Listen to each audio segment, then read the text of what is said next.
ఇంకొకసారి ఇంకొక తల్లిని అవమానించాలంటే, పేరెత్తాలంటే వాడు ఉచ్చబోసే విధంగా చేసే బాధ్యత ఈ లోకేష్ తీసుకుంటాడు. ఈ పిల్ల సైకో చాలా పెద్ద తప్పు చేశాడు.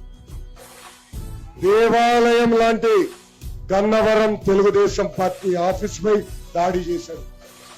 ఏకంగా ఆ ఆఫీస్ ని తగలబెట్టి అతను గెలుపు కోసం పనిచేసిన తెలుగుదేశం పార్టీ కార్యకర్తలపై, నాయకులపై దొంగ కేసులు బనాయించి ఏకంగా జైలుకు పంపించాడు ఈ పిల్ల సైకో. ఆ పిల్ల సైకోకి భయం పరిచయం చేసే బాధ్యత ఈ లోకేష్ తీసుకుంటాడని గన్నవరం కార్యకర్తలకి నేను హామీ ఇస్తున్నా. ఇంకొకసారి ఇంకొక తల్లిని అవమానించాలంటే, పేరెత్తాలంటే వాడు ఉచ్చబోసే విధంగా చేసే బాధ్యత ఈ లోకేష్ తీసుకుంటాడు. ఈ పిల్ల సైకో చాలా పెద్ద తప్పు చేశాడు.